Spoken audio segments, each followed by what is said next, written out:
Hey, everybody. Welcome to the Friday the 13th, Part 6, or V1 reading. Jason Lives, and happy Friday the 13th. We have an amazing cast with us here today. We have Mr. Zach, who's playing, among other people, Court, who's the guy who, has sex and dies. You always have to have that in a Friday the 13th movie. He also plays Officer Pappas and Tyan, who's one of the kids at the camp. We've got Nicole playing Megan Garris, the sheriff's feisty daughter. And she's also playing Nancy, one of the little girls at the camp. We've got Travis playing Martin, the caretaker, the crazy caretaker, a couple other parts. We got Rudy playing Deputy Cologne, and also Stan and also Alice Cooper. Rudy's going to play Alice Cooper for us tonight. Jeremy is going to play a couple of ladies. He's going to play Jill and Sissy, but he's also going to be Officer Thornton and Steven. Of course, we've got Eric playing Tommy Jarvis, Corey Feldman all grown up, trying to stop Jason, but bringing him back to life. Come on, man. We got Logan playing Sheriff Garrett. You always have to have the sheriff in these movies who doesn't believe everybody. He's like, Jason's dead. Well, you guys are crazy. And of course, we got Jessica playing a bunch of hoes. That's what she said, so that's who she's playing. And then also you've got me. I'll be doing the scene description and also playing Jason, who doesn't have a lot of lines, but he's technically the reason everybody saw this movie. Okay, so I'm gonna turn off my video here and let's get started. Friday the 13th, Part 6, Jason Lives, written by Tom McLaughlin, tweaked by me, George Kiki Ma Graham. All right, fade in. A night sky. Ominous black clouds roll across the heavens. Thunder begins to rumble within the clouds. An unsettling feeling of approaching danger. Various forest shots. Deep shadowed woods. A quiet breeze rustles some dry leaves. Noisy crickets. Some unseen creatures runs through the bush. The crickets stop. Exterior forest road, night. A very mangy wild dog feeds on what was once a rabbit run over in the road. Roaring around the bend comes an old Ford pickup. The terrified canine runs for its life into the woods. Interior pickup, tight on hockey mask. We stare down on Jason's infamous mask held in a young man's Hawes hands. I don't know how the hell you talked me into this, Jarvis. Angle on Hawes. Sitting in the passenger seat examining the mask is Alan Hawes. He's a rather unusual looking guy in his mid-20s, nervously smoking a cigar. Hell, I must be crazy with the oldest, crazy. If the old institution ever found out about this, whew, boy, they'd throw our butts back into a straitjacket and permanent. You didn't have to come, Hawes.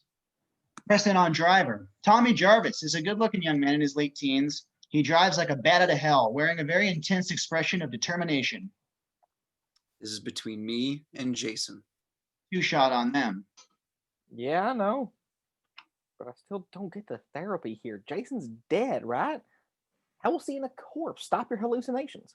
Seeing it won't, but destroying him once and for all will. Jason belongs in hell. Tight on Tommy. I'm gonna see he gets there. Oz stares wide-eyed at Tommy. He then turns to look out the back window. Exterior pickup, tight on Hawes' fading rear window, tilt down. A huge can of gasoline, a crowbar, and two shovels are seen in the back of the truck. Thunder begins to rumble louder. Exterior forest road. Dust kicks up as the old pickup races down the road. Lightning flashes illuminating the dark woods. Thunder crashes hellishly. Cut to exterior cemetery. Tracking along a row of tombstones, we follow Tommy and his flashlight as he searches. Hawes follows, carrying the gas can, tools, and mask. Thunder continues as a fierce, whistling wind attacks. Tommy's eyes squint to read each tombstone, looking for the one. Lightning flashes. Wider on Tommy. Getting frustrated, but far from giving up, Tommy moves to the new row of markers. Suddenly he freezes and we press in on him. Angle on Jason's grave. Lightning illuminates the tombstone that reads, Jason Voorhees at rest. Tight on Tommy as he stares. A deep terror chills his bones. Something else then catches his eye. Angle on another grave. Close to Jason's marker, we see another.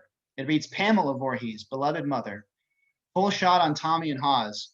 Returning his attention to Jason's grave, Tommy points, this is the one, to Hawes, who gulps and nods.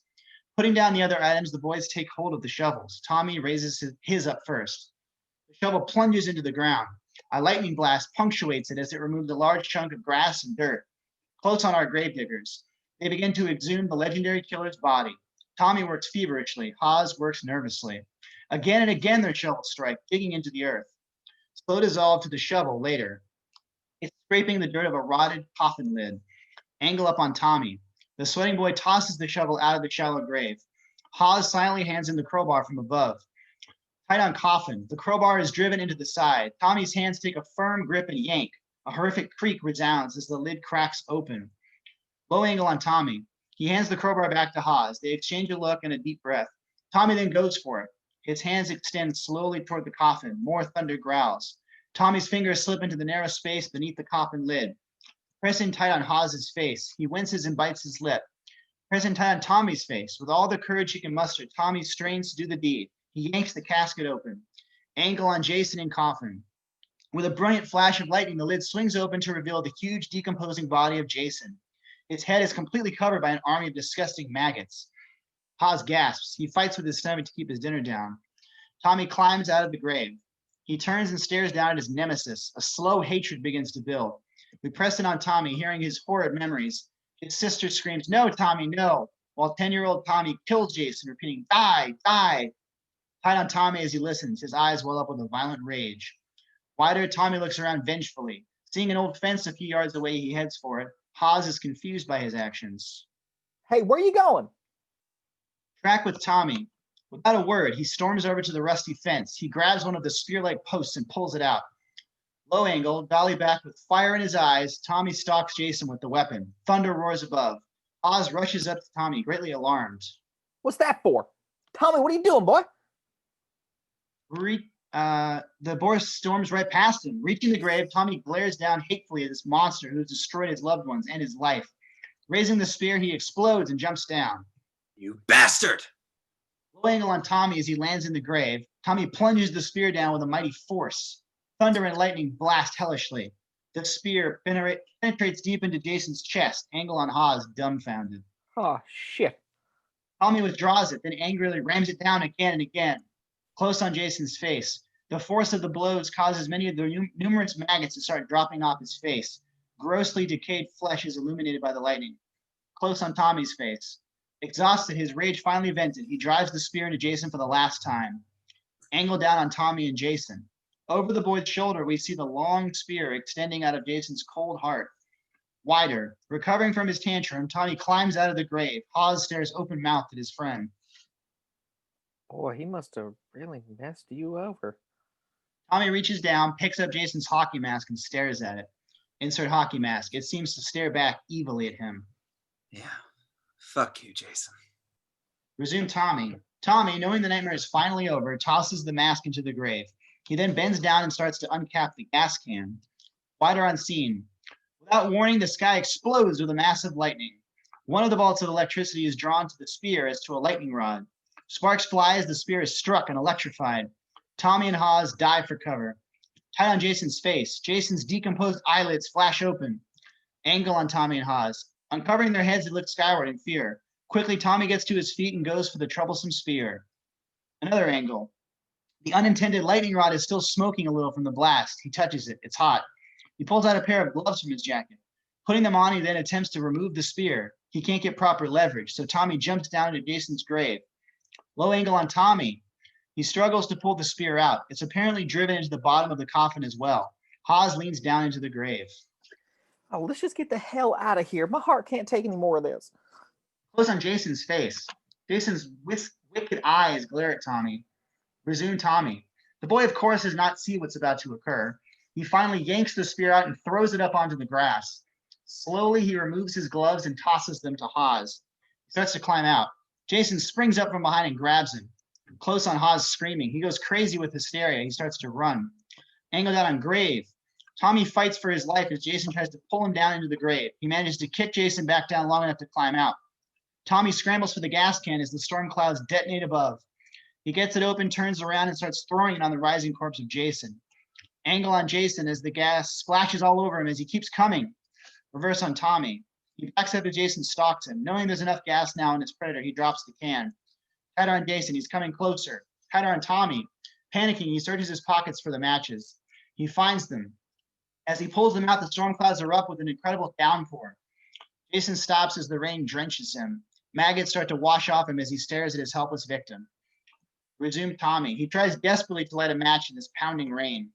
Tommy's hands struggling with the soaked matchbook. Jason starts to close in. Suddenly, Hawes emerges from behind, holding up a shovel. He hollers as he swings it. Angle on Hawes as he whacks the back of Jason's head as hard as he can. It doesn't even faze his undead super killer. Jason whips around on Hawes. His arm lunges forcefully at Hawes' chest. Angle Hawes' back. Jason's hand, clutching Hawes' heart, bursts out of Hawes' back. Angle on grave as Hawes' body falls back into Jason's grave. Tied on coffin as Hawes lands in the coffin, the lid shuts over him. Angle on Tommy. Horrified and weaponless, he runs like hell. Angle on Jason. Seeing his victim escaping, Jason whips around and looks for a weapon. He goes for the nefarious spear. Something in the grave then catches his attention. Exterior Forest Road, night. Tommy races out of the cemetery to his pickup. He jumps into the truck and takes off in the rain. Exterior cemetery, night. With his back to us, Jason dons his beloved hockey mask and picks up the spear. Holy shit. We press in tight on him as he turns around to face us. Freeze frame. Meaner, stronger, and more unstoppable than ever before. Title proclaims Jason has risen. Opening credits. Fade in exterior sheriff's office, night. Tommy's old pickup screeches up before us. He leaps from the truck and races for the office door. The sign by it reads Forest Green County Sheriff's Department. Interior sheriff's office, night. Tommy bursts into the room. Angle on sheriff behind desk. Sheriff Michael Garris is a hard-ass Vietnam vet who at 43 has seen enough trouble and don't want no more. That's why he took this job a few years back. Having just nodded off, Tommy's entrance startles him. He leaps to his feet, gun drawn with lightning speed. Reverse on Tommy. Shocked by the sheriff's sudden aggression, Tommy instantly throws up his hands. Don't shoot, please. Angle on sheriff. He relaxes, seeing it's just a teenager, but he's still pissed off as he holsters his gun. Show business, kid? You sure know how to make an entrance. Moving shot as the hyperboy rushes towards the sheriff. You gotta do something. Jason's alive. He killed my friend. Now he's coming for me. Exterior Forest Road, night. Jason is coming. Gripping the spear before him, he heads toward us. Interior Sheriff's Office, night. They better cool out a minute, boy. You almost got your head blown to pieces. Will you listen, damn it? Don't piss me off, Junior, or repaint this office with your brains. Tommy tries to control his emotions and sound rational. Jason is alive. We dug up his body. I was gonna cremate it and... Hold it, whoa. What's your name, son? Tommy Jarvis, we gotta do something. He's even more powerful now that... The sheriff circles the desk and approaches Tommy. Aren't you the kid whose mother and friends were... Yeah. Jason murdered them and... And you've been in some kind of psychiatric clinic ever since, haven't you? Yes, but they released me because... The door behind him bursts open. Rain stopped. You owe me that 5-spot, partner. Angle on doorway.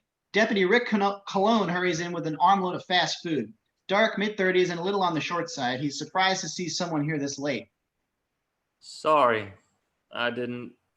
Back to the scene. Sheriff Garris waves his deputy in. No problem, Rick. Come over and meet the former resident here, Tommy Jarvis. Got some kind of prank going about. So time for this bullshit. Moving shot on Tommy. He bolts across the office and grabs one of the rifles from the rack. Jason has got to be stopped. Angle on group. Both lawmen drive for the crazy kid. Their food flies as they struggle to get the rifle away from the strong youth. Finally, the deputy pins Tommy's arms from behind. The sheriff yanks the rifle away. Now that's what's known in the books as screwing the pooch. Iron this punk. Tommy fights to get away from the deputy, who throws him into the cell. The iron bars are slammed shut. No, you gotta listen. Jason's coming back here. He's after me. I tried to destroy him, but I fucked up. Tight on sheriff. He leans in towards Tommy's cell. You got that right? Now listen up. I'm sorry for what happened to you and your folks years ago, but no one in Forest Green wants to be reminded of what that maniac did here. That's why they changed the name to Forest Green. People want to forget this was once Crystal Lake. And they don't need some kid stirring up that Jason shit again. Resume on Tommy. He paces the cell in wild frustration. Why did you cremate him? They were gonna. But some asshole sent a lot of money to give Jason and his mother a decent burial. Now, look, you just lie down and get some rest. In the morning, we'll call that clinic and see if they... Tommy grabs the bars and pleads with them.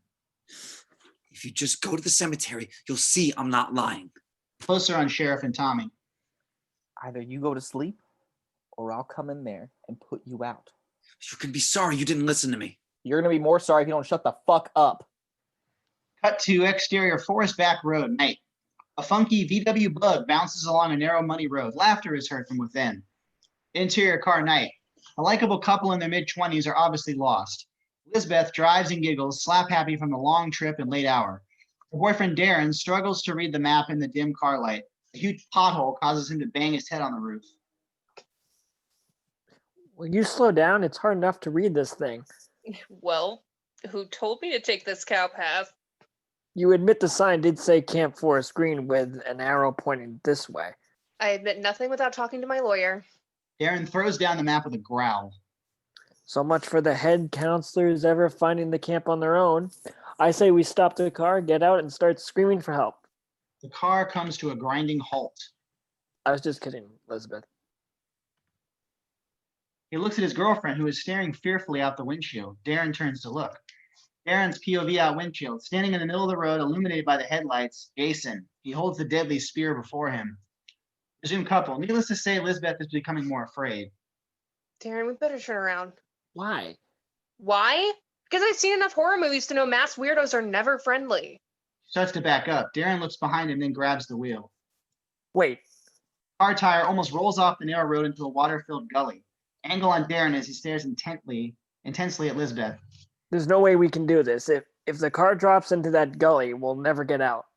Jason Get just out. stands his ground. He ain't backing down. Lisbeth keeps her eye on the evil-looking stranger. Do you have any Do you have any alternative suggestions? Angle on Darren and Lisbeth. He bites his lip nervously. Yeah, we're gonna scare him. We're gonna scare him. Darren attempts to pump up a macho attitude. That's right, just drive toward him. He'll move. Nobody wants to die. That's a freaking fact, least of all us. Just drive. He'll get out of our way. Angle on Lisbeth. She shakes her head, not believing she's actually going to do this. Insert accelerator. Her foot stomps down. Through the windshield, we race towards Jason, who doesn't budge. Insert brake. Her foot slams on the brake. Low angle on headlight. The car skids to a stop inches from the stock still killer. Lisbeth turns to her now less than confident boyfriend. Yeah, that really scared the shit out of him. Angle on Darren. He gets pissed. He leans over and blasts the horn. Low angle on Jason. Jason gets pissed too. He swings the spear and smashes out a headlight. Back to the couple. Oh, jeez. That's it. We're driving this baby back to town in reverse. Darren, now angered, grabs her hand as she starts to shift. The hell we are. Angle on the glove compartment. Darren opens it and pulls out a .22 revolver. Lisbeth stares at the gun, then at Darren in shock. Where'd you get that? Darren gets out of the car. He's scared shitless, but tries not to show it. Don't worry about it. Just stay cool. Stay cool. You ain't Dirty Harry now. Stop it. Jason watches Darren's every move. Dolly back on Darren to Jason. With great apprehension, he heads towards Jason, holding the gun out with both hands. He clears his nervous throat. All right, scumbag. Get off the road. From over Jason's shoulder, we see Darren cock the trigger and aim. Now. Instantly, Jason rams the spear into the other headlight. He's now a very dark figure in front of the car. Elizabeth screams and shouts at her boyfriend. Darren, get in here right now. He'll kill you. Angle on Darren. He gets a bit cocky, knowing he's the one with the gun. He glances back at his girl. Now, if I get him first. Jason suddenly charges him. Angle on Darren and Jason. Darren fires, but the bullet either misses or it just doesn't affect Jason. He thrusts the spear forward. The spear drives right through Darren's stomach and out his back. Pressing on Lisbeth, she goes hysterical. Low angle on Jason. Effortlessly, he lifts up the impaled boy and tosses his limp body aside. Jason then turns his murderous gaze on Lisbeth. Through the windshield, Lisbeth gasps. Quickly, she tries to drive away. Seeing something coming, she dives across the other seat.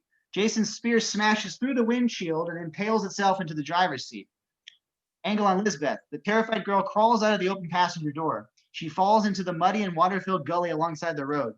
Moving shot on Jason. He withdraws his weapon from the car and heads for the victim. Lisbeth struggles to stand. She slips, badly twisting or breaking her ankle. Looking back quickly, she's horrified. Her POV on Jason, with spear poised, he's coming. Tight on Lisbeth. Knowing it's hopeless to run, she tries a last-ditch effort to barter for her life. Lying in the muddy water, Lisbeth digs into her jacket. She pulls out her wallet and removes her money and credit cards. Don't kill me, please. You can have these. She looks up and offers her valuables. Lisbeth's POV. Jason's gone. Back to her POV. Where'd he go? What's the difference? She's safe. Wrong. As she looks behind her, Jason's feet slam down the water next to her head. She opens her mouth to scream. Low angle up on Jason. He raises the spear and rams it down toward her face. A spine-chilling crunch is heard. Wider. Jason stands over his victim. Her body floats on the filthy water, but her head is driven down underneath. Blood begins to bubble up around the extended spear. Close on her hand, a lifeless hand releases the money and credit cards it was clutching. We follow the floating American Express card along the now bloody stream. Remember, don't leave home without it. Cut to Interior Sheriff's Office day. Tommy is asleep on the cot in his cell. Suddenly, the loud sounds of the door opening and young voices startle him awake. Moving shot in the group. Entering from the bright sunshine are the sheriff and 4 kids in their late teens. Teasing, holding onto the arm of her sheriff father is Megan. She's a cute and feisty 18-year-old. Her 3 friends, Paula, a warm and personable girl with a short new wave haircut. Sissy is black, sexy, and very boy crazy. And Court, with his long hair and heavy metal t-shirt, is always ready to rock. Come on, Dad. You have Rick drive down Cunningham Road and look for him. Megan, my deputies have more important things to do than look for camp counselors with car trouble. Here, couldn't you put out an all points bulletin for them? That'd be really wicked decent.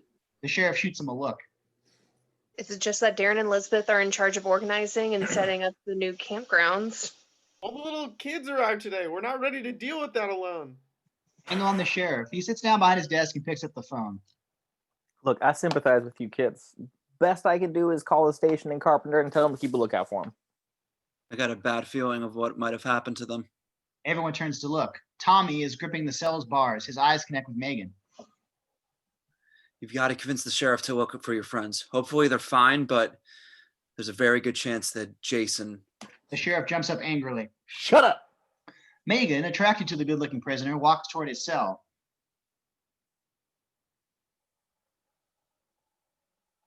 What was that, Megan? Oh, Megan, get away from him. He's dangerous. All right, go for it. Jason who? Megan, get away from him.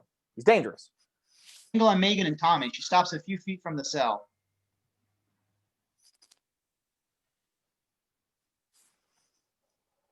Tommy? Oh, I didn't hear anything. Oh. I'm not dangerous, believe me. Jason is out there. He's looking for me, but there's every possibility he'll return to the camp where it all started. Wider unseen, the sheriff stomps over towards Tommy. I told you to shut. You mean the Jason of Camp Blood? Yes. No! Look, you kids better leave. This boy here is not well, and I need to talk to him in private. But Dad, we... Megan, take your friends back to the camp. I'll let you know if we hear anything about your counselors. Angle on Megan. She wants to argue, but the look in her father's eye tells her she better cool it. She takes one more look at Tommy as she approaches her father. Well, too bad. He's kind of cute. This really steams the sheriff. Megan, leave. Back to the kids. They stumble out awkwardly as Megan struts away with a cool Lauren Bacall swagger. Angle on Tommy and the sheriff. Once the door is closed, the steely-eyed sheriff leans in close to Tommy's face. I was going to call the clinic and have them collect your ass. But I don't want you around here any longer poisoning my daughter or anyone else with your warped mind. But they have to be warned, Sheriff. Jason will return to the area that's familiar, no matter what you call it. It's still Camp Crystal Lake to him. Sheriff Garris walks away, not listening to Tommy. He straps on his holster and puts on his coat. We're going to escort you and that shit pile pickup of yours to the edge of my jurisdiction. Then we'll say goodbye, and we'll never see your deranged butt around here again. Right? Tommy pushes off the bars in frustration and paces the cell like a caged animal. Cut to exterior forest day. A large clump of thick bushes. Someone's moving behind them. We track along following the rustles. It stops. We hold and wait. Suddenly, the bushes part abruptly. A bespectacled little man in army fatigues and camouflage makeup pokes his head out at us.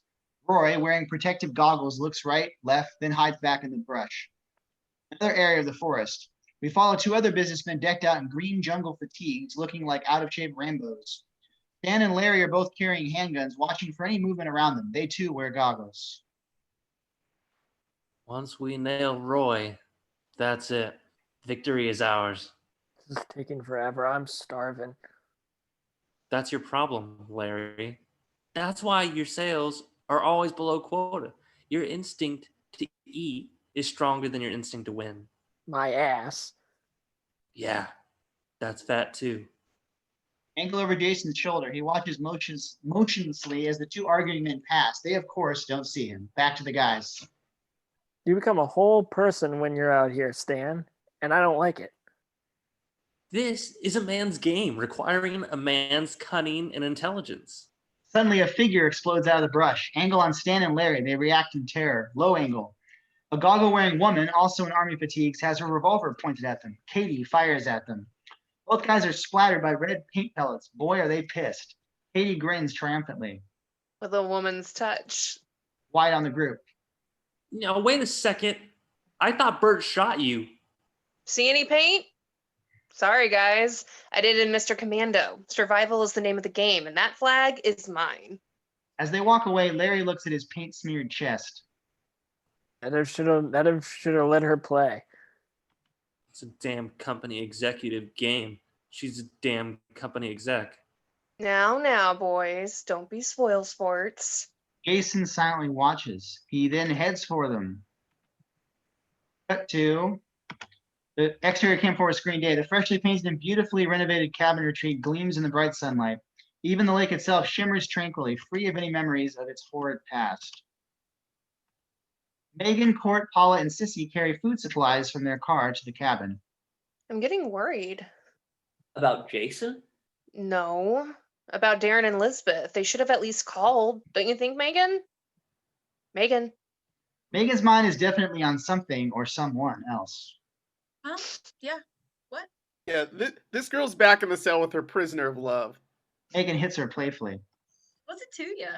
Don't be playing with no crazy jailbird. Those dudes are bad news. Yeah? How would you know? I've been around long enough to see plenty on TV. You know. Everyone laughs or groans at Sissy. I don't know, Megan. He seemed pretty weird with all that Jason stuff. Yeah, he was really into it. Maybe he was telling the truth. Everyone stops and stares at her in disbelief. Just because our parents keep telling us that Jason was only a legend doesn't mean it wasn't true. What if Jason did come back here? And you know what today's date is, don't you? Angle and her three friends. Each of their faces registers a different expression, wondering if Megan is serious or not. Megan looks past them at something and smiles. I can think of only one thing even more terrifying. What? She points behind them. They turn to look. A big yellow bus pulls up into the camp. Doors fly open. A group of screaming youngsters pile out. The counselors stare in dread. How are they going to handle this? I think I'd rather deal with old Jason. Cut to exterior forest day. A machete is seen. We follow the deadly weapon as it's carried through the woods. Reaching some heavy brush, it hacks away at it. Wider angle reveals Bert, a real Rambo commando clone in paint-splattered fatigues, whacks angrily at the brushes. Of all the would-be hunters, he looks like he takes the game almost too seriously. He wears a commando belt loaded with a survival knife, devil darts, and his machete sheath. Like his partners, he too is a sore loser. As he hacks away, he mumbles curses about this stupid game. He raises the machete higher as he attacks the defenseless bushes. Suddenly, a horribly disfigured hand grabs his hand, stopping the machete mid-swing. Shocked, Bert whips around and gasps at the masked Jason. Angle on the machete. Jason's iron grip turns the hunter's hand with the machete towards his bug-eyed face. Jason forces the helpless man to stare at the weapon in his own hand that's about to take his life. He then plunges the razor-sharp blade through his neck. At ground level, Bert's corpse drops before us. The gaping wound through his throat bubbles out bloody air bubbles. His eyes stare lifelessly at us. Cut to exterior cemetery day. Low angle up on Martin. The crusty old caretaker stares down in utter horror. His bloodshot, alcoholic eyes widen at what they see. Oh, shit. Wider, he stands over Jason's dug-up grave, cursing at what's happened. Angle on Martin. Taking out a pint of whiskey from his coat, he takes a strong slug and winces. With hangover equilibrium, he paces, nervous and afraid. Oh, why me? I know he's gonna blame me for this. Martin looks around quickly. He decides to cover up the open grave. He starts throwing all the evidence into the hole, then grabbing the shovel, begins filling it in. Damn, why Jason mothers could have their pick one of any of these other graves. Angle down in an open grave. Shovel loads of dirt and mud slam down in the coffin. Hawes's foot is seen sticking out of the casket. Shitheads couldn't even stick him back in it right. Well, I ain't gonna touch this slimy sucker. Close on Martin. He's beginning to sweat as he works faster. You can't find out. You think I ain't doing my job. I need that money. You won't find out. No one's gonna know. I need my money. Cut to interior pickup day. Tommy drives with incredible anxiety down the forest road. He glances up into the rearview mirror. In the rearview mirror, Sheriff Garris and his deputy Rick are following close behind in their police car. Interior sheriff's car. Keeping a stern eye on Tommy, the sheriff shakes his head. Kind of frightening to think that a kid like that can go so far over the edge. Jason really screwed up that poor son of a bitch's mind. He really believes Jason's still alive, doesn't he? That's not what worries me the most. It's how far he'll go to try to prove it. Exterior Forest Road day. Tommy's pickup with the sheriff's car right on his tail roars down the road. Cut to exterior forest. Roy has still not been found. Hiding behind a tree, the little man with funny-shaped glasses watches for any unseen assassins. White on the scene. In his ill-fitting fatigues, he dashes comically from behind one tree to another. His foot catches in some vines, and he takes a terrific pratfall. The paint pellet gun flies from his hand and vanishes into the fallen leaves.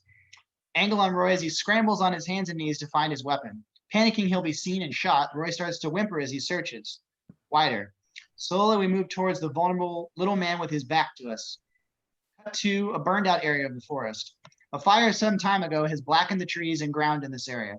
Katie, Stan, and Larry walk along looking for their missing players. Holding up the other team's flag victoriously, Katie hollers out, Come on, you guys. The game's over. You don't know for sure. What about Roy? Nobody's seen him. Of course not. If he hasn't already accidentally pelleted himself, I'm sure he's lost. Yeah, but the game's not over until it's over. That's right. Katie starts to counter when she thinks she hears something. She stops him abruptly. Wait a second. What was that? Everyone freezes, listening very intently. A long wait. High angle looking down on them, all three stand stock still, looking around and listening. Tight three shot. Not hearing a thing, Stan relaxes. Nothing. I could swore I heard. Jason slams down before them. Reverse over their shoulder. Jason wants to play Army too.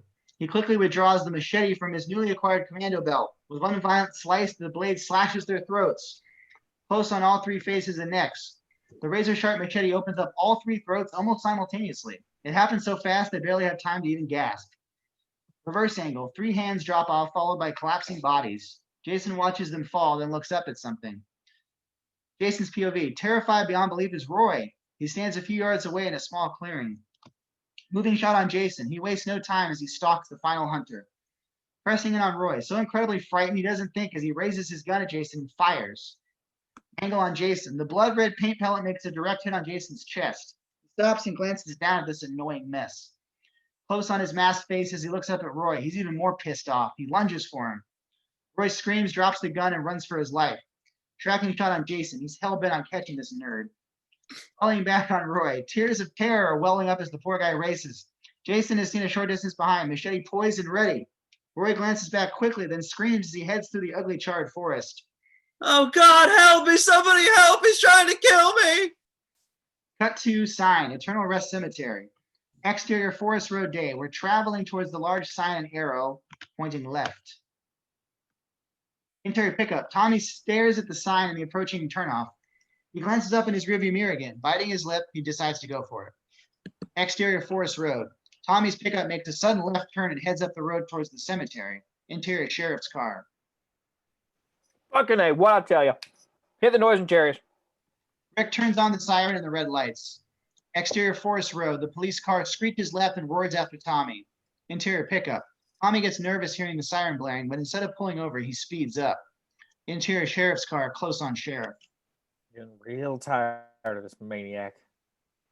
Maybe we better call the psychiatric clinic. Better call an ambulance first. Exterior Forest Road towards cemetery. The sheriff's car accelerates and gains on the pickup. The high-speed chase continues down the narrow dirt road. Exterior cemetery, main gate. Tommy's old pickup skids to a stop in front of the open gates. He leaps out of the truck as the sheriff screeches up next to him. We crane up past the Eternal Rest sign as Tommy races into the old cemetery. The sheriff and his deputy are running close behind. Exterior cemetery. Tommy sprints across the boneyard in the direction of Jason's grave. In his eyes, there's now the hope that they'll see he's telling the truth. His POV as we head towards where Jason's open grave was.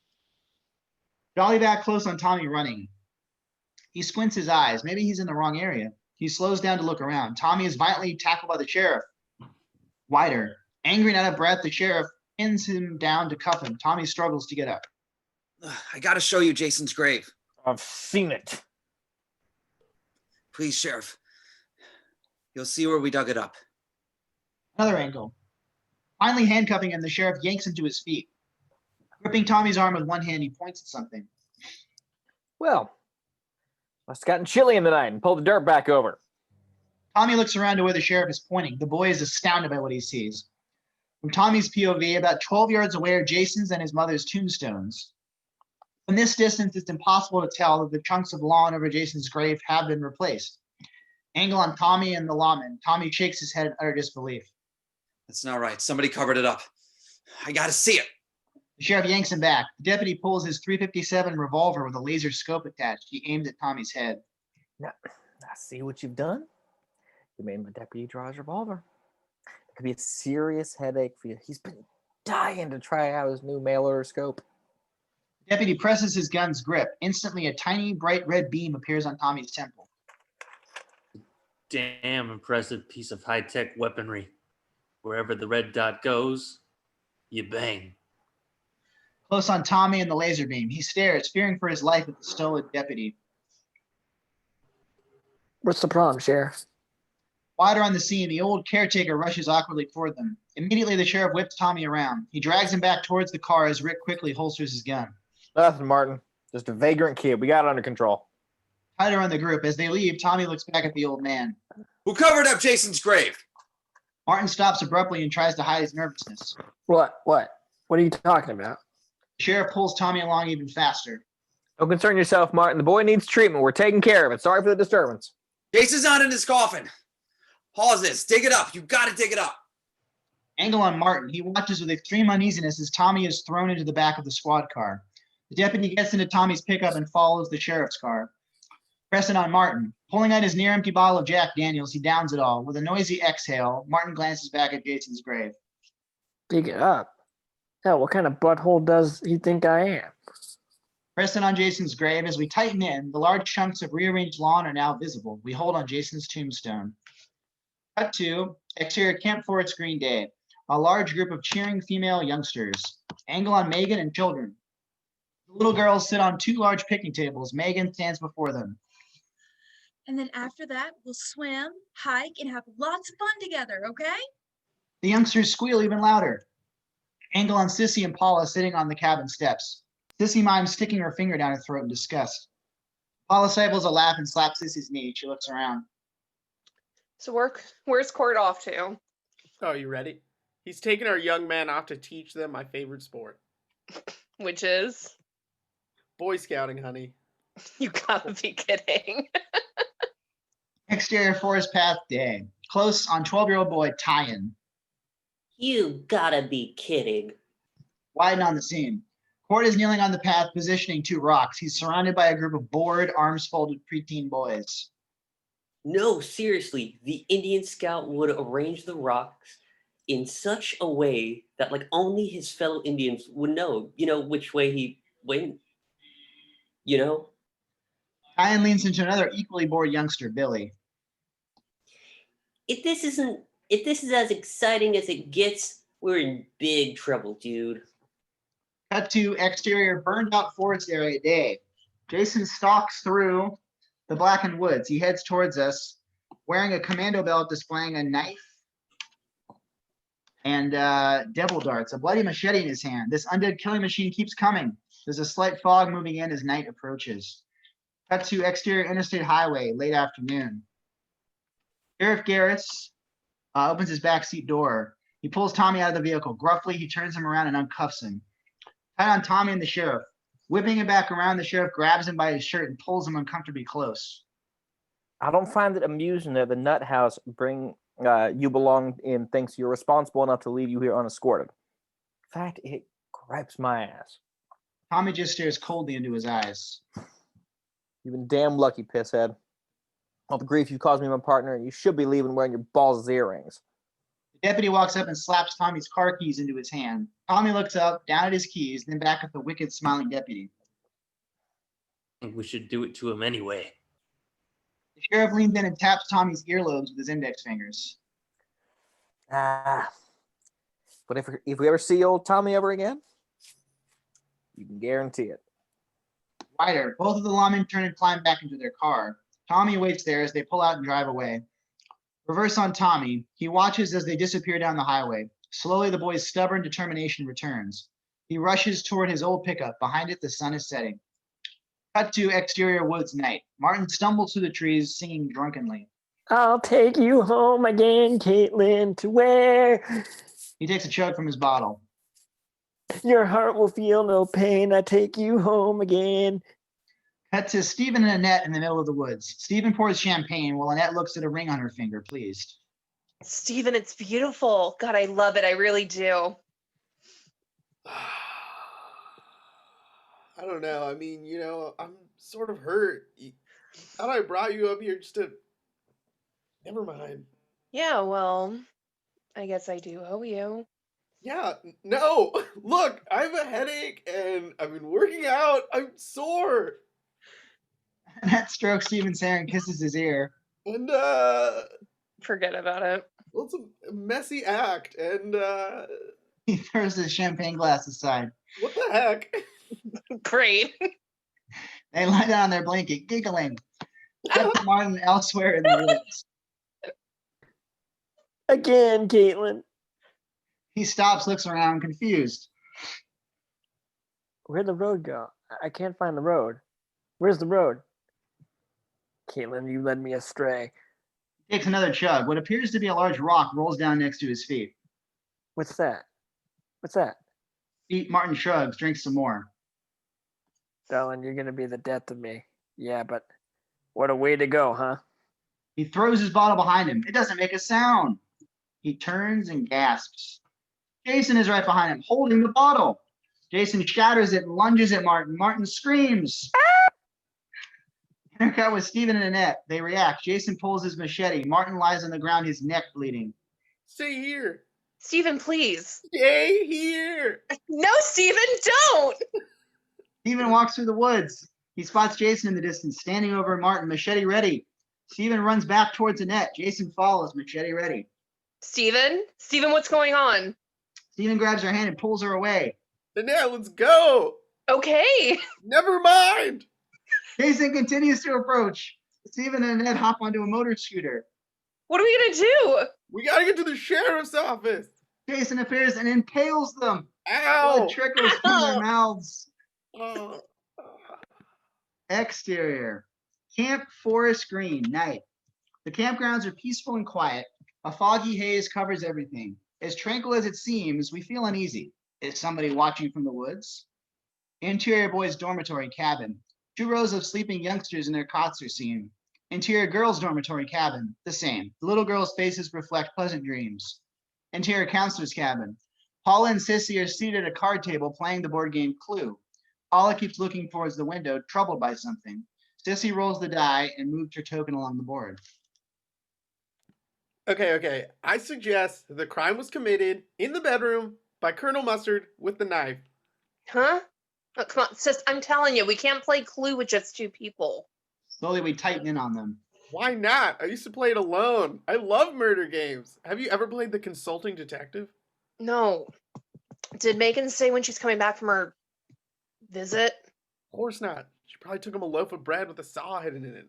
I still don't get it. Why him? I mean, she's cute, all right, but... Paula smirks. Isn't that enough? Sissy laughs and nods. You're right. And for the area that even makes him overqualified. Paula then reaches for the phone, tightened in on her. I'm gonna call her at the old jailhouse. Maybe her dad has found out what happened to Darren and Elizabeth by now. I can't believe they haven't called. I say if they're not here by morning, we send all the kids home. We're not prepared to run this place by ourselves. Suddenly, a child's horrified screams echo through the camp. Angle on Paula and Sissy. Hanging up the phone, Paula races out the door, followed by Sissy. Cut to exterior Camp Forest Green. We follow behind Sissy and Paula as they run in the direction of the scream. We follow them up the steps of the girls' dormitory cabin. Interior dormitory cabin. As Paula and Sissy burst in, a little girl in pajamas rushes towards them. She points at a cot across the way. She saw a monster. Who did? Angle on Paula. She looks to where the little girl is pointing. Paula's POV. Huddled up on her cot and pressed against the wall is Nancy. The sweet-faced 9-year-old is frightened out of her wits. Her big blue eyes are filled with tears. Wider, behind Paula and Sissy, the other children stare wide-eyed at Nancy. Paula approaches her gently. Hi. Everything's all right now. We're here. Yeah, we're here. Another angle. Paula crouches down next to Nancy's cot. Sissy stands next to her friend. Nancy has still not stopped trembling. So what happened?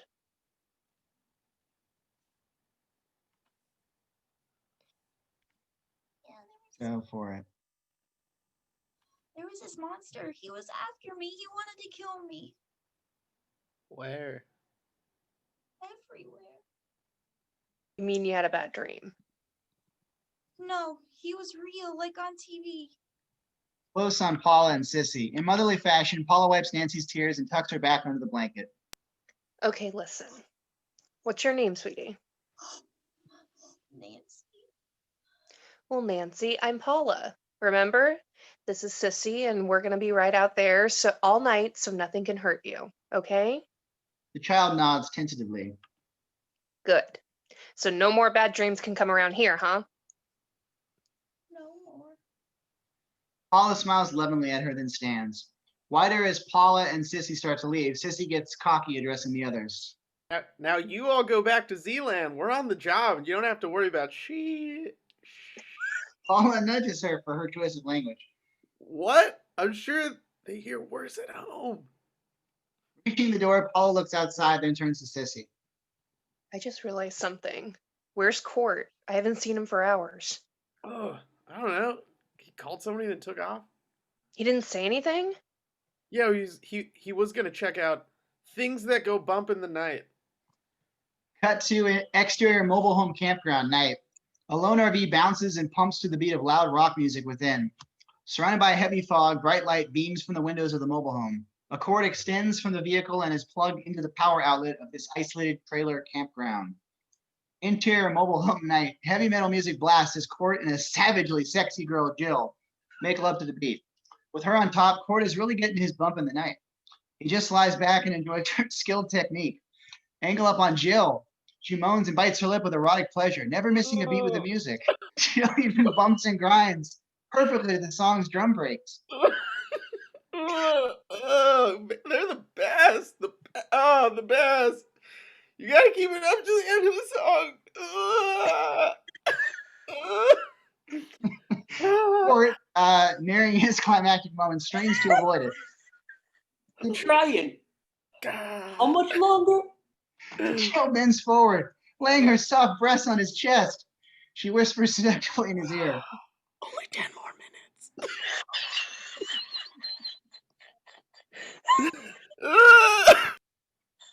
Poor Court's eyes widen. I'll never make it to the final chord. Exterior mobile home campground. From a short distance back, we watch the rock and rollin' RV. Suddenly, Jason steps shockingly into frame. Angle on Jason. He stands in the foggy woods and watches too. He doesn't like it. And he moves to do something about it. Interior mobile home, close on the cassette player. The Rock 2 now blares out a wild guitar solo. Close on Jill. She gyrates wildly along with every screeching note. Close on Court. His face contorts wildly as he tries to control his near exploding passion. He's just about to. Exterior power outlet. Jason's hand grabs the cord and tears it out, leaving the plug sparking in the outlet. Exterior mobile home. The RV's bright lights, music, and bouncing instantly. What? Retard and cease. Oh, fuck! Oh, yeah. Interior mobile home. Dim moonlight spills in through the windows. Jill jumps off Court and starts to investigate the problem. Wait a second. Oh. You did not already. Court sits quickly. I thought that was the end of the song. Angle on Jill. Great. Just great. She stumbles through the RV. Shivering, she puts on her coat and heads to the AC power switch. This thing is burned out Freaking Horace will ground my butt. Who's Horace? My freaking stepfather, an asshole in residence. Jill flips the switch a couple times. Nothing. She presses her face against the window and looks out. From Jill's POV, the power cord is seen laying on the ground below. How did that happen? Cord has pulled the blankets around himself to fight the cold. What? Go out and plug the cord back in. What? Who pulled it out? Jill stomps toward him. Smokey the freaking bear. I don't know, just do it. Angle on Court. Nervously, he starts to get dressed. Exterior mobile home. The door opens tentatively. Court sticks his head out and slowly looks around. Will you hurry up? I gotta get this fuckmobile back to Horace. Finds out I took it.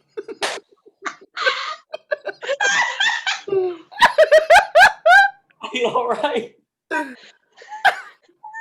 All right, we track with Court as he walks around the RV, watching everything around him. Getting tense. From another angle, apprehensively, Court approaches the cord and picks it up. He keeps staring out at the surrounding drifting fog. Pressing in on Court without looking at it, the jittery boy starts to plug in the cord. He then notices the torn out plug and frayed cord. Court gasps. He turns to call to Jill. He bangs into someone right behind him. It's Jill. What are you doing? What happened to it? Angle on the both of them. Court hands her the damaged cord. I don't know. But unless you want to look exactly like it, I say we make this place a memory. Jill looks down at it. Insert on the cord. Close up, the horribly ripped and torn cord end does look quite grotesque. Back to Jill. She scans the foggy night and a deadly fear now grips her. Slowly, then picking up speed, she follows after Court. Court has stopped in the RV's doorway. Jill rushes up and turns to look at what he's staring at. I think someone's out there. Court's POV, the woods are still with the exception of the drifting fog. Is that a tree in the shadows, or? Jill pushes him into the mobile home. I don't want to know. He climbs in, slams the door, and locks it. Interior mobile home. Court jumps into the driver's seat. He tries to start the car. It's dead. He looks at Jill in terror. This can't be. Jill shakes her head at him. It isn't. He calmly turns the power switch over to battery. Court tries the ignition again. It starts up. He grins at her. Are you going to drive or not? Quickly, he shifts and roars backward. Jill is thrown to the floor. Items fall off the counters. Exterior mobile home campground. In a cloud of dust, the huge RV races backwards. Moving shot from behind the trees, we follow after the vehicle as it peels out of the campgrounds. Interior mobile home. Jill is now sent flying back towards the camper. She lands on the bed. She sends a burning star at the back of Court's head. Or stare. Her POV. Court laughs loudly as he races down the bumpy dirt road. Jill tries to control her temper. Enough things have gone wrong tonight without having this idiot destroy her old man's RV. Goose Fraba. That's it. Pull over. I'm driving. No way. I want to rock. I'm a teenage Frankenstein. These ain't my arms, and these legs ain't mine, no. Got a synthetic face. Got some scars and a brace. My hands are rough and bloody. I walk into the night. Dolly back on Jill as she heads toward him. Without warning, Jason explodes out of the bathroom. He yanks her to him. The door slams shut on them. I ain't no cutie pie. Angle on Court driving. His head bobs enthusiastically to the loud rock music. He whoops, then looks up at the rearview mirror. Not seeing Jill, he turns around and looks. Court's POV. Jill is not there, but a ruckus can be heard coming from the tiny bathroom. Another angle on Court. Sounds like you're having fun in there. Need any company? Are my shoulders too wide? Is my head screwed on tight? Interior mobile home bathroom. Close up on Jill. Jason's vice-like grip squeezes her throat. She gasps and gags as his fingers begin to meet. Her nose bleeds. Close angle up on Jason. His soulless eyes stare down at her from behind the mask. Profile close up on Jill. Jason's fingers connect. Her throat collapses. Blood bursts out of her mouth. Interior mobile home. Court is still rocking out behind the wheel. He checks his rearview mirror again. These ain't my arms and these legs ain't mine, no. Hey, what are you doing? Taking a dump? How about if I come back and snatch a peek, or vice versa? I ain't one of the crowd. I ain't one of the guys. They just avoid me. They run and they hide. Are my colors too bright? Are my eyes set too wide? I spend my whole life burning, turning. I'm a teenage Frankenstein. The local freak with the twisted mind. I'm a teenage Frankenstein. As he cackles with amusement, Jason throws open the door. Court doesn't hear it. Menacingly, Jason stalks him. Close on Jason's commando belt. His hand pulls out the long, jagged survival knife. He holds it poised and ready. Moving shot over Jason's shoulders. Slowly, the infamous slasher closes in on Court. Reverts through the windshield. Court drives oblivious to the Grim Reaper standing right behind him. Angle on Court. A new song plays on the radio. Court beams, recognizing it as a favorite of his. He turns it up. All right. Yo, Jill, listen to this. He looks up into the rearview mirror. Tight on mirror. Jason's hockey mask face glares at him. Court recoils in horror. Jason's hand grabs him by the hair. The gleaming blade raises up. Close on the back of Court's head as the jagged knife plunges into his ear. Suddenly, all sound cuts out. Through the windshield, we watch an eerie silence as Jason lets go of Court's knifed head. The lifeless body flops over the wheel. Immediately, the RV veers off to the left. Exterior Forest Road. Sound resumes as the runaway mobile home drives off the road with a horrible crash. It falls over on its left side. Another angle on the fallen RV. Slowly, the fog swirls around the motionless vehicle. We wait. Suddenly, the door bursts up and out. Jason climbs out of the wreckage. Wider on the scene, surrounded by an evil fog, Jason stands atop the fallen metal beast like a conquering warrior. I was like, uh-oh, I'm about to get a George Graham compliment. What the hell? All right. Those are golden. It's like a Willy Wonka ticket. It's fucking rare and awesome. That's me. An interior sheriff's office night. Angle on sheriff. What makes you so high and mighty? You keep forgetting, little Megan. I'm the parent. Widen on the scene. Megan is slouched in a chair and pouting. And you're the child. Sits up in hot-blooded frustration.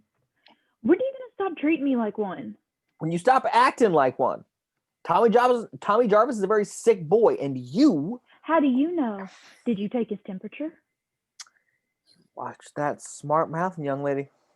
Close on Megan. She crosses her eyes in a comic attempt to watch her mouth.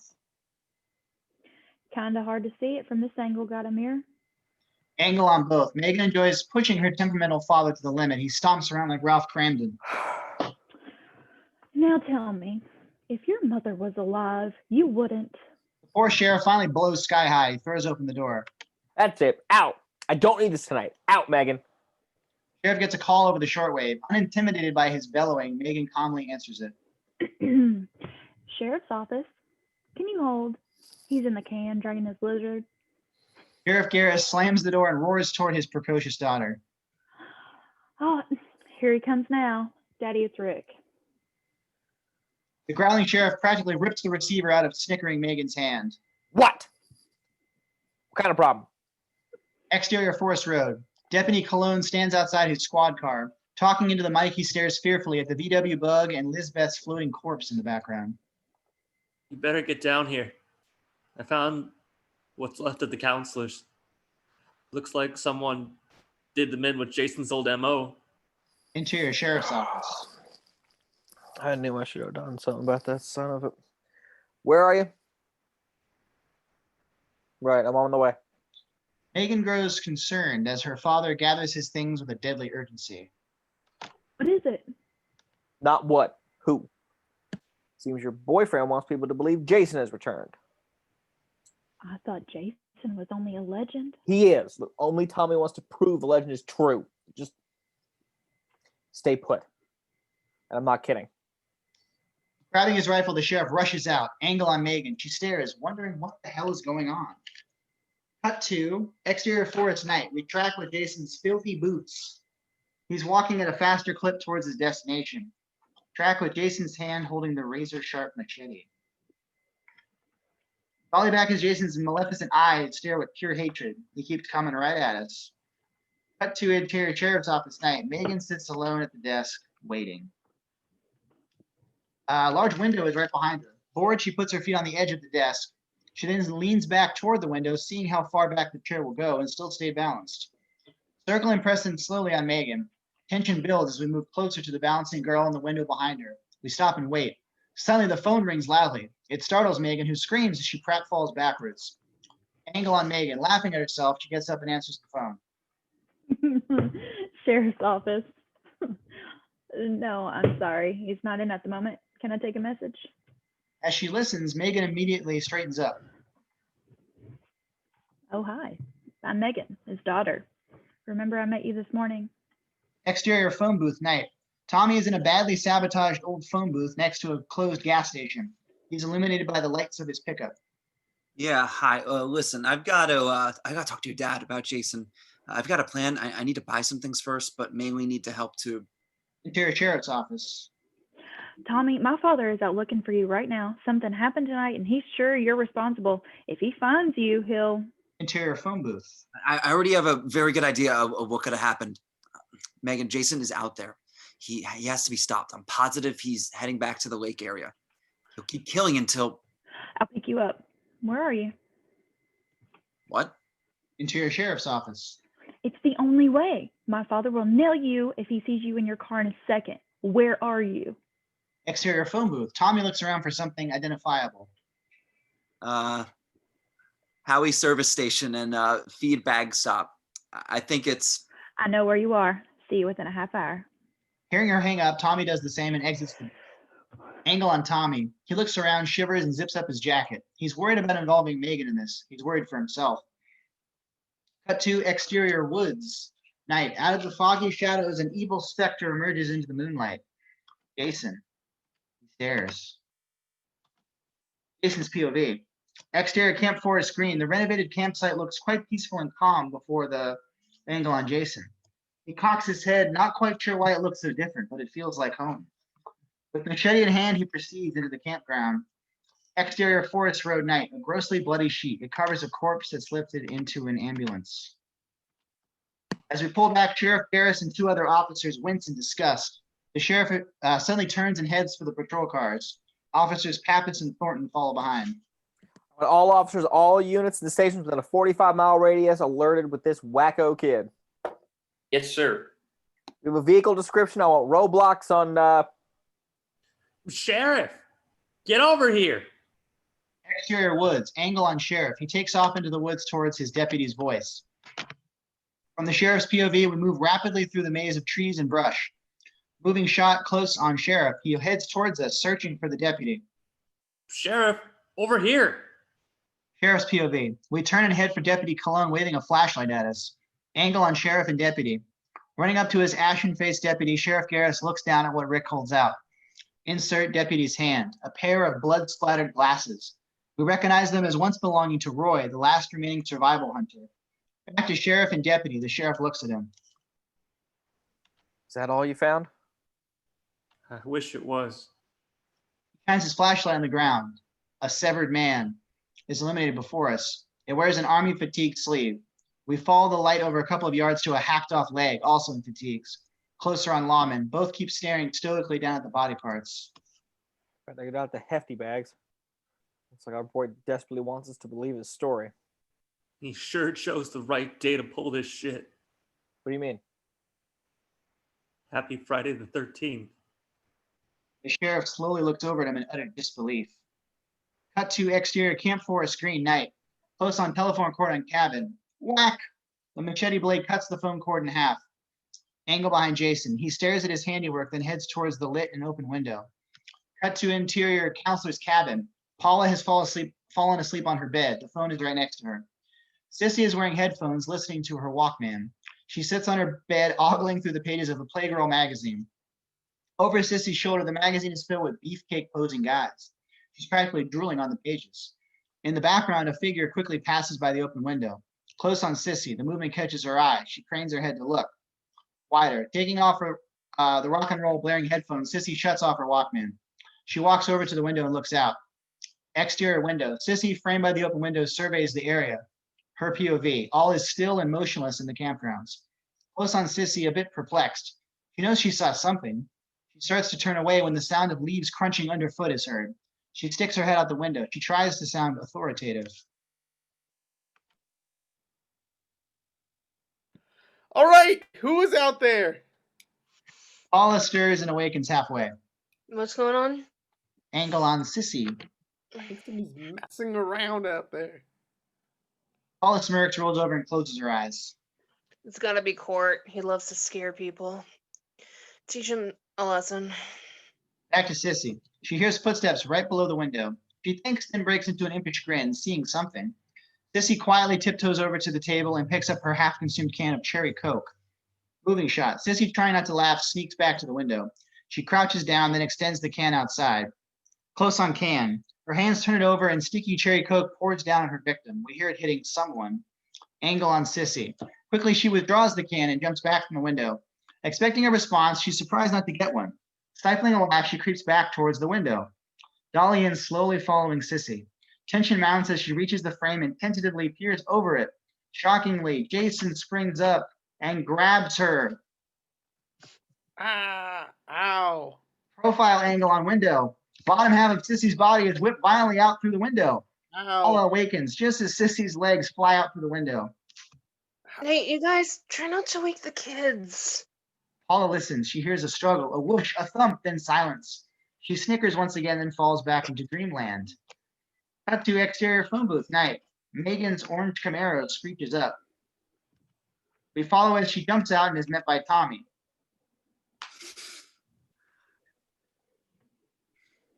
I'm gonna borrow your car. You can't do this with me. It's much too dangerous. He looks past him at his pickup.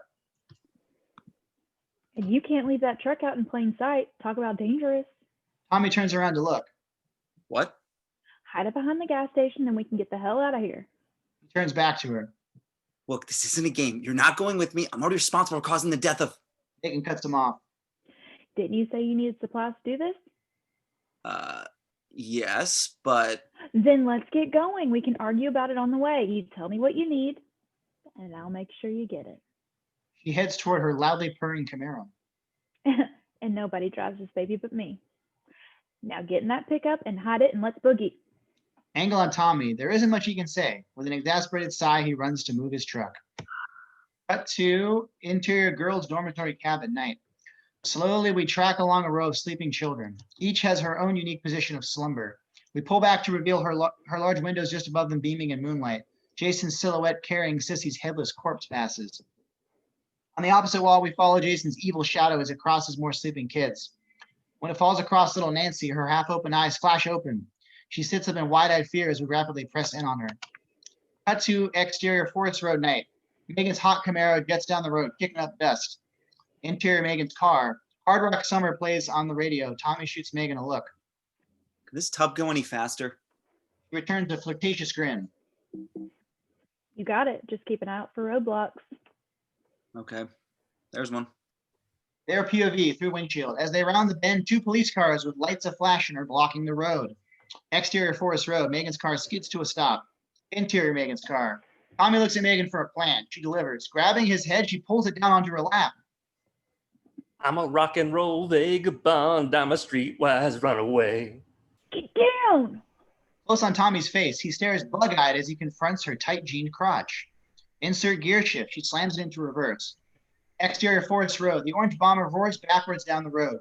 The two police cars spring into action and give chase. 16 when I left home, and I don't regret it a single day. I'm a sucker for a loud guitar, got one tattooed on my chest.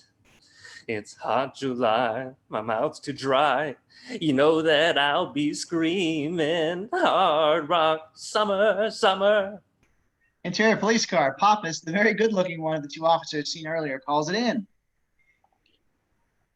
Unit 45, Officer Pappas to Sheriff Garris. Do you copy? Interior Sheriff's car. The distressed sheriff answers the call. Yeah, I'm here. What? Got a different vehicle that just turned tail seeing us. Saw somebody dug down. Got a description or plates? The whole enchilada. It's an 82 orange Camaro, license. Cut to exterior Forest Road. Megan's car backs quickly to a turnoff, then peels out full steam ahead. Interior police car. Officer Pappas is just finishing the vehicle's description when the sheriff explodes. Son of a shitting bitch. That's my daughter's car. How shall we proceed, sir? Interior Sheriff's car. With extreme care, for God's sakes. That kid is with her. There's a good chance to do something crazy. Interior Megan's car. Close on Tommy's face, still in her lap. Please don't do anything crazy. Angle on Megan. She drives like a Hellcat trying to lose the pursuing cops. Hard rock summer in the USA. I know what I'm doing. I got your supplies, didn't I? Just working for the man. All year long I saved my pay, and I stashed it in a rusty can. He got hot and blew my head, then he blew me out of town. Now, if I can get to Cunningham Road, I can lose them. Just stay where you are. Back to Tommy. He puts his head back down and stares at the view. Whatever you say. Exterior Forest Road, overhead shot on road. Megan's car roars by, immediately followed by the 2 police cars. California is screaming. Hard rock summer, summer. Camaro's POV. Headlights illuminate the windy path we travel. Enormous trees stand dangerously close to the curved road. Interior Megan's car. Tied on Megan. Our strong-willed heroine is determined to reach her destination.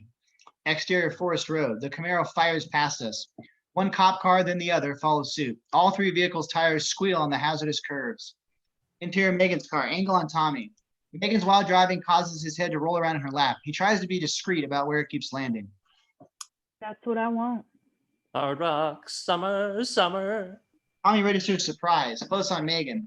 What she sees ahead has her beaming with confidence. Megan's POV out windshield. 2 signposts are seen. One reads Cunningham Road, the other Camp Forest Green with an arrow pointing right, back to Megan. This is going to be a hairy turn. Grab a hold of something. Angle on Tommy. He looks up with a look of, you gotta be kidding. Megan's POV out windshield. Rock all night. Gonna blow this town till morning light. Gonna round and round. Hard rock summer in the USA. Her car screams around the turn onto Cunningham Road. Shockingly, her father and his car are waiting in the dark for them. The deputy and his car are right behind the sheriff. Both have their rifles aimed and ready. Exterior Forest Road. Megan's car barely has enough room to brake. The Camaro fishtails to a stop. The sheriff remains stock still, not flinching at all. Preston on sheriff. With a deadly cool, he orders his daughter. Megan, step out of the car. Angle on Megan through the windshield. She stares in horror at her father. She's never seen him point a gun at her. But then again, she's never pulled a stunt like this. Megan then looks down at her feet. Interior Megan's car, angled down on Tommy. He's sprawled across the floorboard, his face between Megan's feet. He stares at her in utter dread. It's all over. Just the beginning. Cut to exterior Camp Forest Green, night. Subjective moving camera. We head across the campgrounds toward the counselor's cabin. Climbing the steps, we slowly open the door. Interior counselor's cabin. Paula is sound asleep. The sound of the door opening causes her to stir. Subjective moving camera. We continue through the door into the cabin. Looking around, we spot the sleeping counselor. We head for her. Pressing on Paula. Tension builds as we stare at the restless girl. Sensing someone over her, Paula opens her eyes. She gasps. Paula's POV. A bloody machete is held out before us. Wider. Little Nancy stands over Paula holding the machete. I can't sleep, Paula. I'm scared. I saw someone at the window and Paula sits up quickly and grabs the disgusting machete. Where'd you get this? I found it outside. Paula doesn't know what to think. Looking around the cabin and not seeing anyone, she draws some rapid conclusions. You know what? Sissy and Court are playing jokes, trying to scare each other. Why? Well, grown-ups think it's funny to be scared. Are they grown-ups? That's debatable. Huh? Paula shakes her head, puts the machete down on the floor, and stands up. Never mind. Is that Lake already? She grabs the phone and starts to dial. Can't believe no one called back. It better. Who are you calling? Paula realizes the child doesn't need to hear this conversation. She hangs up. Why don't we first try and find Sissy and Court, then you can go back to sleep. She takes Nancy's hand and they head for the door. What if they try to scare us? We'll scare them right back. Okay. Nancy giggles with delight. They exit the cabin door. Exterior Camp Forest Green. Paula leads Nancy down the steps. She makes a game out of quietly sneaking around looking for the missing counselors. For the child, this is fun. Without warning, Jason's masked face is before us. A sting accompanies this shock cut. Over Jason's shoulder in the dark shadows, Jason watches the 2 giggling girls. He waits for his moment. For Jason, this is fun. Cut to interior sheriff's office, night. Composite master, begin close on sheriff. I said shut up. Pull back and pan to include Megan. And all he's asking is for you to go check it out. Widen to see Tommy in the cell behind them. You got me where you want me. There's no reason not. Titan as sheriff stomps towards him. If I had you where I really wanted you, they'd be pumping your ass full of formaldehyde. Megan steps between them. Can't you at least call the camp and make sure everything's all right? We have. Trying to track you down. The phone there is disconnected. Doesn't that tell you something? Yeah, they should have paid their bill. In the background, we hear a call coming in on the radio. Deputy Cologne is heard answering. The sheriff points at Tommy. Just sit tight, Jason. Once the authorities from Carpenter get here, they'll... Sheriff, you better take this. We track with the sheriff over to the deputy on the radio headset. Sheriff Garris? Approximately what time? I'll be right there. We follow the sheriff as he grabs his coat and hat to leave. Megan runs up to him. What? What happened? Her father looks past her to his deputy. Rick, keep an eye on our wacko kid. I'll be back as soon as I can. Daddy, what's going on? Make sure my daughter stays put. She's grounded. Megan steps in his path as he turns to go. She pushes against his chest as hard as she can. Tell me. The sheriff immediately raises his hand to strike her. Then, quickly controlling himself, he grabs her by the shoulders. They just found your friend courting some girl. She was brutally strangled in court. He had a knife rammed through his skull. Megan shakes her head in disbelief. No, it's not. Yes, Megan, Tommy Jarvis is a killer. A very deranged boy who wants you to believe that... Angle on Tommy. Jason did do it, I swear. Sheriff, when were they murdered? Back to Megan and sheriff. He disregards Tommy's question and stares at his daughter with sincere concern. For God's sake, stay away from him. Please, Maggie. As he starts again to leave, Megan, still in shock from the news, grabs her father's arm. Dad, what time were they murdered? The sheriff hesitates, not wanting to answer. Somehow it blurts out. They think somewhere between 8:30 or 9. Megan steps right up to her father. I was with Tommy all that time. Close on sheriff. This obviously hits him on more than one level. He masks his reaction, turns, and heads for the door. Rick, call you when I get there. Exits and slams the door. Megan, with sorrowful eyes, looks back at Tommy. Tommy slams both fists against the bars. Damn. Cut to interior girls' dormitory cabinet. Paula and Nancy are tiptoeing, trying not to awaken the other children. Reaching little Nancy's bed, Paula tucks her in snugly. She crouches next to the child. I'm sure Court and Sissy are back in their cabin, so you just go back to sleep and don't worry. What if I get scared again? Shh. You know what I used to do when I was a little girl and I got scared? Nancy shakes her head timidly. I would close my eyes and say a little prayer. And pretty soon, you know what? Everything scary went away. It worked for me. I'll bet it'll work for you. Kisses the child's forehead. Good night. See you in the morning. Reverse on Paula. As she stands up, we see Jason glaring at them through the window. Paula smiles tenderly at Nancy. Paula's POV. Nancy smiles back at her, rolls over and closes her eyes. Tracking shot on Paula. She begins to quietly head for the door. Jason follows right along outside from window to window. Exterior Camp Forest screen. Paula exits the dormitory door as silently as possible. She looks around the area, still very concerned about her companions. Paula's POV. A gentle breeze is blowing away the evening fog. The trees and brushes seem to shiver nervously. Pressing on Paula as she slowly descends the steps. Somehow she can sense her deadly fate. Paula looks around again, then hurries towards her cabin. Wide on the scene, Paula races across the camp to the counselor's cabin. Moving shot over her shoulder. She rushes up the cabin steps and finds the door closed. She seems relieved. Sissy? Interior counselor's cabin. As Paula enters, she's disappointed to find it empty. Tighten on Paula. She hurries to the phone and starts dialing. For the first time, she realizes the phone is dead. Her frustration turns to alarm when she notices something at her feet. Paula's POV. The machete she left on the floor is gone. Bloody stains on the floor mark where it had lain. Paula hears a noise and turns to look. Angle on the open door. It moves a bit. Was it the wind or is it someone behind it? Moving shot on Paula. Not sure if it's a joke or her imagination, Paula slowly heads towards it. Tension mounts. Just as she reaches it, she slowly extends her hand to grab the knob. Suddenly, the wind blows it toward her. She backs up. It slams shut. No one, of course, is there. She giggles at herself and reopens the door. Jason is right there in the doorway. Tight on Paula's gasping face. Tight on Jason's machete as it advances. Exterior Camp Forest screen. A few yards from the cabin, we watch as Jason quickly lunges at Paula and slams the door, muffling her scream. Cut to interior sheriff's office night. Deputy Cologne is hunched over his desk doing what he hates most, filling out reports. He glances up at Tommy and then over at Megan. Satisfied, he returns to his shit work. Angle on Megan. Seated across the room, she appears to be idly sketching something on a large pad.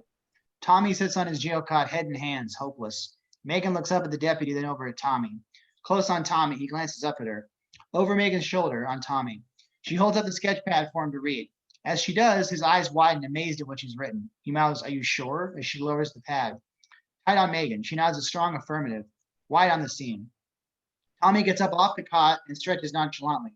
He eyes the deputy, then Megan. She flips the page over and starts to really sketch. So what are you drawing? What's it to you? The deputy looks up, irritated by the noise. Pipe down, Jarvis. Tommy grabs the cell bars. I was just curious about what she was drawing. Megan holds it up for Tommy to see. You happy? No, Why? because it stinks. Megan throws the sketch pad at him and bounces off the bars. Angle on Tommy. He reaches down, grabs it, and pulls it into his cell. Megan stands up defiantly. Okay, give it back. Come and get it.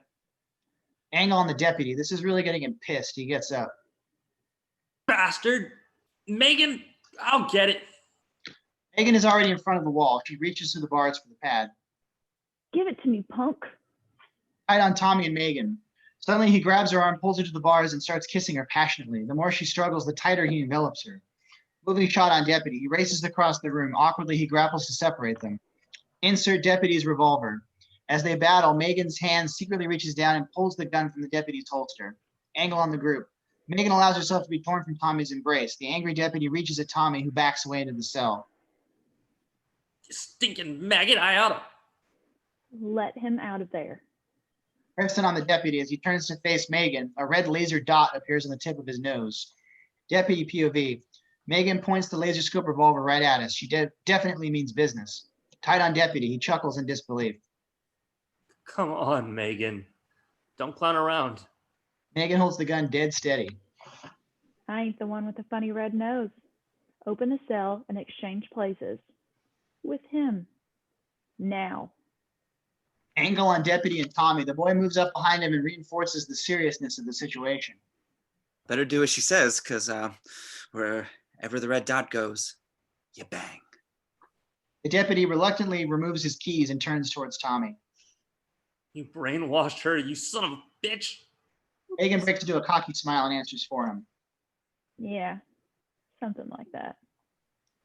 Cut to exterior sheriff's office night. Tommy and Megan fly out the door and race towards the Camaro. Got the keys? Megan reaches under the car and quickly withdraws a tiny box. No, he took them, but I got my hide key. Tommy rushes up and grabs it from her. Sorry, Megan, not this time. Wait a minute, I thank you for getting me out, but I gotta finish what I started. Megan stares defiantly at him as she opens the driver's door and gets in. She suddenly slides over to the passenger seat. Well, come on, Hot Lips. Let's go.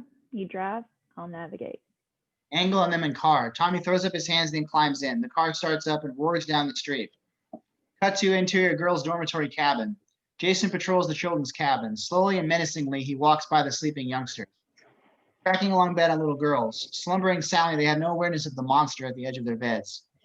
Jason reaches the end of the dormitory. With his back to us, he stops, senses something, and whips around. Right on Jason's masked face, he glares at someone with evil intent. Press in while zooming out on Nancy. The terrified child's eyes peek from under the sheet. She ain't dreaming. This monster is real. Quieter. Jason stands and stares at Nancy at the other end of the bed. He then stalks her. Cut to exterior Camp Forest screen night. Sheriff Garrett's car pulls onto the campsite. Another patrol car with officers Pappas and Thornton pulls up behind it. The wind is getting stronger as it whips through the trees. Cut to interior girls' dormitory cabin. Jason stands over Nancy's bed. The child is frozen in pure terror. She can't even cry out. Nancy's POV. Slowly, Jason's masked face descends toward us. Moving shot down towards Nancy, the child squeezes her eyes shut and begins to pray very quickly. Now I lay me down to sleep. I pray the Lord my soul to keep. Jason's face comes closer and closer. If I die before I wake, I pray the Lord my soul to take. Now I'll lay me down to sleep. Angle on Jason and Nancy. Jason hears the car door slam outside. His face turns towards the noise. He immediately heads for it. Dolly in on Nancy as Jason leaves. With her eyes still tightly shut, she continues to pray, unaware that her monster has gone. Cut to exterior Camp Fort screen. Sheriff Garris surveys the campground suspiciously. The two officers approach him. What's the story here? Funny boy knows around. I'm gonna go break the news to Megan's friends about what's happened. Holler if you see anything. Like what? Sheriff heads for the lit counselor's cabin. Anything that don't belong. And don't wake the kids. Wide on scene, the two officers take out their flashlights. They spread out and scan the area. The raging wind causes everything to whistle and move. Cut to interior counselor's cabin. Angle on closed door. Knocking is heard on it. Girls? It's Sheriff Garris. Slowly, he opens the door and sticks his head in, pressing shockingly on his face. He's horrified. The entire room is splattered with blood. It drips from the ceiling and streaks down the walls. Back to the sheriff. Quickly, he bolts out of the room. Exterior Camp Forest screen. The sheriff races down the steps and heads for the children's dormitories. Cut to exterior Lake Forest screen boat landing night. Officer Thornton's flashlight scans the two boats along the small dock. Nothing unusual here. Angle on shadowed woods. Although we can't see anyone in the wind-rustled bushes, we sense Jason is watching the lone cop. Tied on Jason's commando belt, his hand withdraws a long, razor-sharp devil dart. Angle on officer. With his back to us, the unsuspecting cop concludes his search of the landing and turns around. His flashlight now focuses on the woods before him. Pan across shadowed woods. We follow the flashlight beam as it surveys the windswept area. Jason is illuminated. He raises up the sinister dart. Cut on officer. Recognizing a weapon in his prowler's hand, he goes for his revolver. Close on Jason's arm, with supernatural strength, he throws the deadly projectile at us. Angle on officer. Before he can pull his gun, the devil impales itself deep into his forehead. The force of it sends him reeling back. The tarp-covered boat. Officer Thornton's body falls into it. His lifeless eyes stare up at the sky. The dart extends from his third eye. Cut to interior boys' dormitory cabin. Sheriff's POV. A row of sleeping boys stacking Z's in their cots. Angle on sheriff. Standing in the doorway, the sheriff quietly closes the door. Exterior Camp Fort screen night. The panicked sheriff now rushes across to the girls' dorm. Interior girls' dormitory cabin. As silently as possible, he opens the door and peeks in. He carefully surveys all the slumbering occupants. The sheriff suddenly registers alarm. Sheriff's POV. All the girls are nestled contentedly on their beds except one. The covers have been kicked off and her pillow lies on the floor. Little Nancy is missing. Cut to exterior Forest Road night. The orange Speed Demon Camaro rockets past us. Interior Megan's car. Megan, sitting shotgun, stares open-mouthed at Tommy. Let me know when you're about to blast into hyperspace. I'll fasten my seatbelt. Tommy drives like a man possessed. Got a bad feeling we're already too late. Megan glances back at the large sack in the rear seat. She reaches over and looks in at his supplies doubtfully. Are you sure this is going to work? I mean, why didn't we just bring that gun and just blast him away? Angle on both. Probably wouldn't have any effect on him. The only sure way to stop Jason is to return him to his original resting place, where he drowned in 1957. Lake Forest screen? Crystal Lake, where the nightmare began. Cut to exterior Lake Forest screen night. The infamous lake is churning in the moonlight. Rack focuses Officer Papa steps before us. It's apparent that he's getting tired of searching for God knows what. Track with the officer. His flashlight scans the wind-blown vibrating bushes. Suddenly, footsteps are heard on the other side of the bushes. Angle on officer. He stops abruptly and strains to listen. Tentatively, he creeps towards the bushes. Officer's POV. We head toward whatever is hiding behind the trembling shrubbery. Another angle on Officer Pappas. Reaching the brushes, he calls out. All right, come out of there. Angle on bushes, no reply. Back on the officer. He draws his revolver and aims it. He knows someone's there. I'm asking you one more time. Come out of there. Still no response. Moving shot following officer. With his gun held before him, the nervous officer goes for a closer look. Tight on his face, tension builds as he comes closer. Resume on moving shot following him. He's almost to the bushes. Without warning, someone dives before us and attacks his leg. He gasps aloud. Angle on officer and Nancy. The frightened child holds on to Pappas for dear life. He catches his breath and crouches down next to her. Hey, what are you doing running around out here? Now you get back to bed. Squeezes his leg even tighter. No, there's a scary man. The good-looking officer smiles with amusement. What scary man? Jason explodes out of the bushes. Nancy runs shrieking towards the camp. Officer Pappas opens fire on Jason. The bullets penetrate his chest, but he keeps coming. Angle on officer. Suddenly Jason is before him. His powerful hand reaches out and grabs the officer's screaming face. At an officer's face, Jason's fingers dig into the cop's skin. He yanks down, literally ripping the skin off his skull. A bloody, grinning skull stares at us for a moment, then drops from view. Cut to exterior Camp Forest Green Night. The sheriff's car door is thrown open.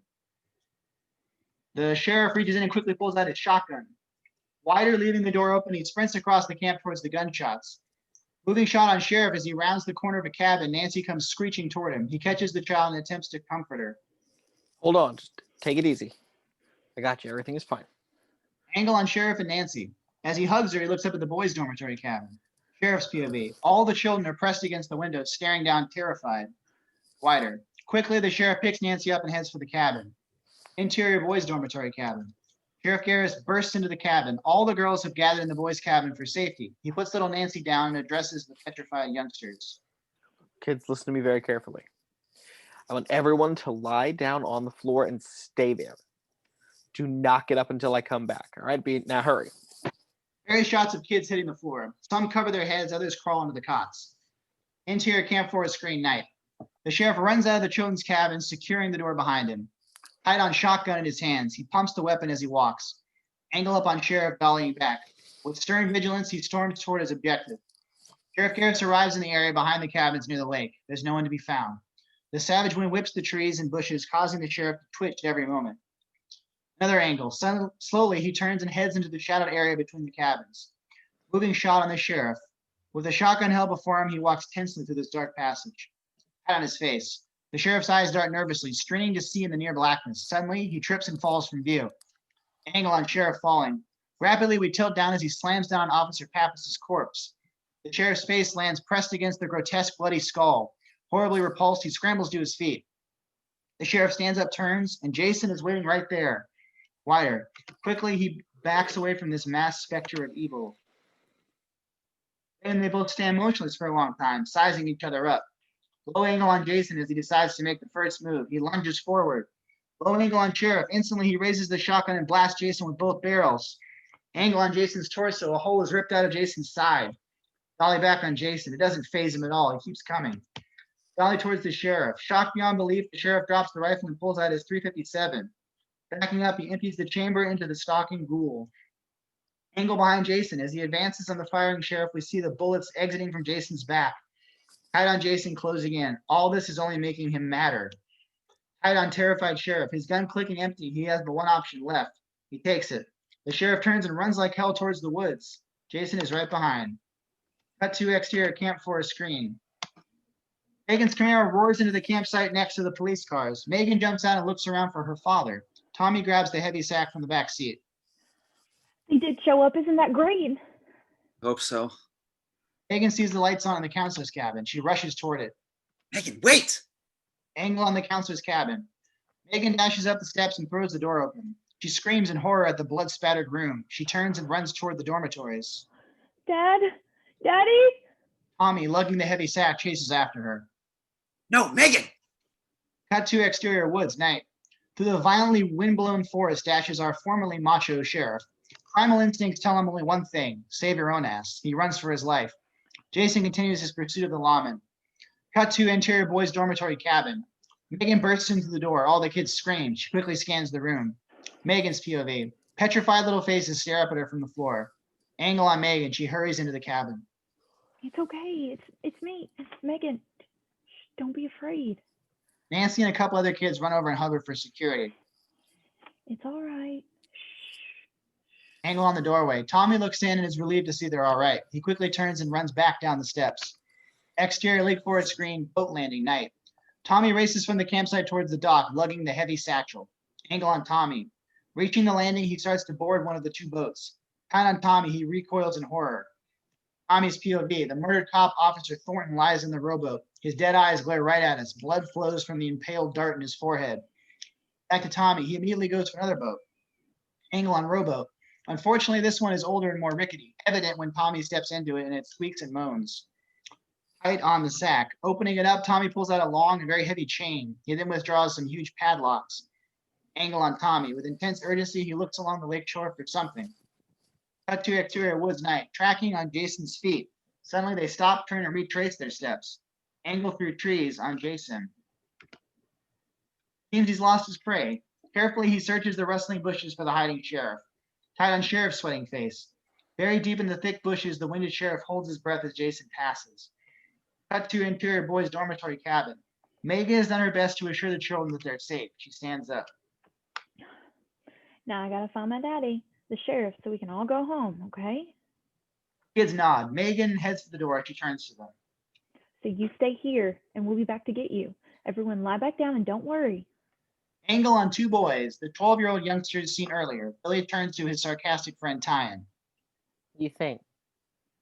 I think we're dead meat. Cut to exterior lakeshore night. Tommy struggles to roll a large, heavy rock towards the boat. In the background, Megan is running around the campsite calling out for her father. Angle on Tommy. Already fearing the worst, he yells to Megan. Megan, use your dad's car radio and call for assistance. And an ambulance. Exterior Camp Forest screen night. Angle on Megan. She stares at Tommy, petrified at what that means. She then runs towards the sheriff's car. Angle on the car door. As Megan throws the car door open, Sissy's head rolls out and lands at her feet. Low angle up on Megan. She goes berserk with horror. Oh my god, oh my god! Megan looks around, terrified that this same fate has befallen her father. She screams out even louder. Answer me! Daddy, where are you? Help us! Cut to interior boys' dormitory cabin. Lying on the floor, Tyan looks at Billy with a "what did I tell you" attitude. Real dead meat. So what were you gonna be when you grew up? Cut to exterior woods night, close on Sheriff. He looks up, hearing his daughter's distant cry. What can he do? Angle on Daddy. Jason. He stops to search. He hears Megan as well. Jason heads in the Daddy. direction of Megan's voice. Wider. The sheriff peeks out of his hiding place. Our killer storms by without seeing him. Jason is hellbent for Megan. Closer on the sheriff. Seeing Jason heading towards his daughter, his protective fatherly instincts cause him to take action without thought. He leaps out at Jason. No, not her. Jason is tackled from behind. With almost superhuman strength, the sheriff attacks Jason and starts pounding him into the ground. Tight on Jason and Sheriff. So aggressive and relentless is the pummeling. For a moment, you think he might kill the monster, but only for a moment. Close on Jason. Only disoriented, not at all hurt, Jason rolls over into the sheriff. He grasps the sheriff's arm, stopping the assault. Angle down on them. Jason shockingly tears the sheriff's arms out of their sockets. He throws them aside. Low angle up on them. Jason grips the shrieking lawman's head. He pushes it back, causing the sheriff's body to bend all the way backwards. Out on Sheriff's contorted face. As he's forced back towards his feet, a horrid crack is heard. His spine has been snapped in half. His body collapses backwards. Enraged, Jason throws the ragdoll-like body of the sheriff aside as he rises. Megan's voice is heard again, calling for the father. Jason heads for her. Daddy! Cut to exterior Lake Forest screen, boat landing night. Megan is struggling to help Tommy get the huge rock into the boat. Her eyes are watering from fear. You gotta help me look for him. We need to help him to help us. Angle on the boat. The chains are arranged to go around the rock. Tommy tries to brace himself as they lower the boulder down. A crack is heard as the huge stone lands in the old wooden boat. Okay, hand me those padlocks. Did you hear me? Another angle on them. Yes. And I said, hand me those padlocks. Grabs the locks and gives them to him angrily. You're gonna be sorry. Tommy starts padlocking the chains tightly around the rock. I hope not. Cut to exterior woods night. Jason stomps through the windy forest. Cut to exterior Lake Forest screen boat landing night. Angle on chain and boat. Tommy straightens out the rest of the heavy chain. He fashions a noose. Megan paces the dock in nervous fear. She doesn't know what to do. Cut to exterior woods night. Jason is coming closer. Cut to exterior Lake Forest screen boat landing night. Tommy unties the boat and pushes off the dock into the churning water. Megan, get back into the cabin with the kids. Megan keeps pacing and looking around nervously. Megan, please. Suddenly it dawns on her that he's actually leaving her alone out here. She panics. No, don't leave. Angle on Tommy and boat. He starts rowing out into the lake. Megan, get in there with them before it's too late.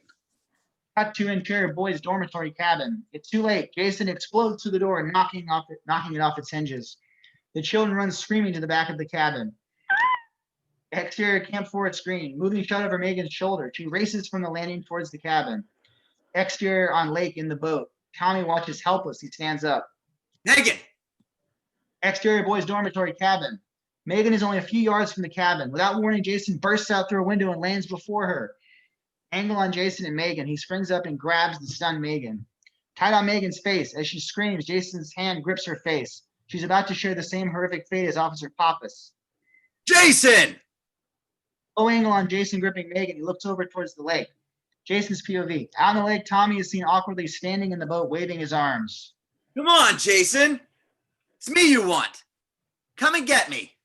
Back to Jason. He suddenly tosses Megan aside and heads for Tommy. Megan falls on the ground, trembling and hyperventilating. She stares at the departing Jason and looks back at the cabin. Angle on the cabin windows. All the eyes of the petrified kids peek down at her from the bottom of the window frames. Exterior on the lake in the boat. Tommy keeps taunting Jason to come for him. That's it. Come on, pusshead. Exterior lake shore night. Jason reaches the lake and keeps going as if the water didn't even exist.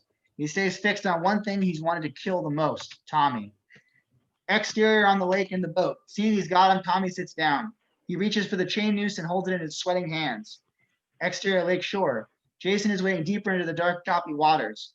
Exterior camp forward screen. Seeing Jason is getting dangerously close to Tommy, Megan jumps up and starts yelling. Tommy, get out of there! Row to the other side of the lake, hurry!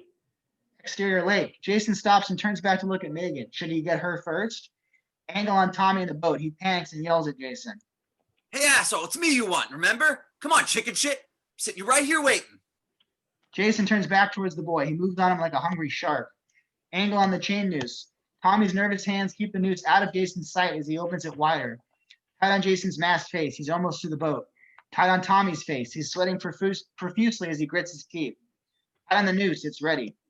Just as Jason reaches the boat, he submerges, disappearing into the dark waters. Angled down on Tommy in the boat. The boy goes crazy looking from one side to the other. Closer on Tommy. He scans the sinister churning waters. Where will Jason reemerge? Back on angle above Tommy and boat. A long, tense wait. Angle off the side of the boat. Bubbles rise. Tommy holds the noose over him. Jason explodes up from the other side. Another angle on the boat. Tommy loses his balance and drops the noose into the bottom of the boat. His fall causes the rickety boat to crack. Insert on the hull. Water starts to leak in around the huge rock. Jason grabs for Tommy, who struggles to reach the noose. Exterior camp forest screen. Megan is freaking out, not knowing what to do. Exterior lake. Jason's hand grips Tommy's jacket. The boy fights to break free of his grip. Insert on the hull. The struggle causes it to split open wide. More water pours in. Angle on Tommy's foot. He tries to snag the noose as Jason pulls harder on him.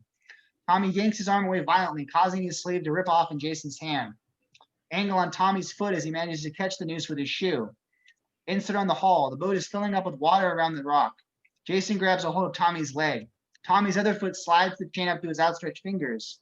Angle on Tommy and Jason. The boy grabs the noose and forces it over Jason's head. Tied on Jason, enraged, he lunges at Tommy. Angle on the boat. That's all that's needed to split open the hull. Jason is pulled under and he drags Tommy down with him. Exterior, camp forward screen. Megan screams hysterically. Interior, underwater, the large boulder falls to the bottom of the lake. Its chain pulls taut. Close on Jason, the chain noose tightens around Jason's neck. Other angle, Jason struggles to hold on to Tommy while trying to loosen the choke chain. Tight on Tommy, he fights to free himself of Jason's grasp before running out of breath. Angle on Jason, he gives up on the noose, opting to strangle Tommy instead. Both are drowning in this battle. Exterior lake night, bubbles appear on the surface of the lake. After a flurry of them, they cease. Exterior camp forward screen, Megan covers her mouth in dread. Exterior lake, after a moment, Tommy's limp body rises to the surface. It floats lifeless. Interior underwater, Jason's body also hangs lifeless, anchored vertically by the chain. The two have destroyed each other. Exterior camp forward screen night. Knowing it's all over, all the kids slowly exit the cabin. They surround the catatonic Megan. The wind has died down. Little Nancy stares up sorrowfully at Megan. Is he killed it? Megan breaks out of her shock. She heads for the lake. Stay here. Reverse angle toward lake. Megan races to the lake and dives in. Exterior lake. Megan swims towards the motionless Tommy. Angle down on Megan and Tommy. She reaches her man, holds him around the chest, and pulls him to shore. Interior underwater. Megan's leg is grabbed by Jason. He tries to pull her down. Exterior lake night. Megan fights for her life as she repeatedly gets yanked down. Into her underwater, Megan's feet pick at her attacker, but Jason's iron grip will not let go of her leg. Tight on Jason's head and neck. One of Megan's powerful kicks drives into Jason's throat. A stream of final air bubbles and disgusting, ugly black fluid rushes from his mask.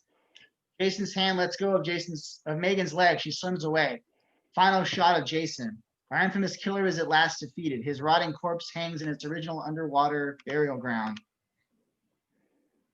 Exterior lakeshore night. Megan pulls Tommy's body onto the shore.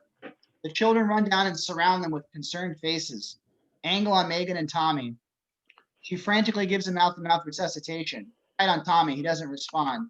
Megan won't accept that he's dead. She fights back the tears as she pushes on his abdomen. Tight on Tommy, still nothing. Angle on Nancy. She watches Megan trying desperately to revive the lifeless boy. The child gets an idea. She closes her eyes and whispers a little prayer. Resume Megan and Tommy. The tears are now flowing down Megan's cheeks. She knows her efforts are in vain. In frustration, she strikes his chest hard. Tight on Tommy. He coughs and spits out water. Angle on Megan. She whoops and helps him to sit up. A few of the kids cheer. Little Nancy opens her eyes and is quite surprised it worked. She looks heavenward and smiles a thank you. Close on Tommy. As Megan hugs him gratefully, Tommy looks out over the moonlit lake. It's over, Megan. It's finally over. Jason is home. Wide on the scene behind the group. We look over the shoulders of Tommy, Megan, and the kids as they stare at the now peaceful lake. Fade out, fade in. Exterior cemetery day. Subjective moving camera. Slowly we head between the tombstones, stalking the old caretaker Martin. He's alive, rewrites. He's bent over pulling weeds. We come closer and closer, then finally stand towering over him. He senses us and turns around startled. Another angle on Martin. He climbs nervously to his feet, quickly dropping the weeds.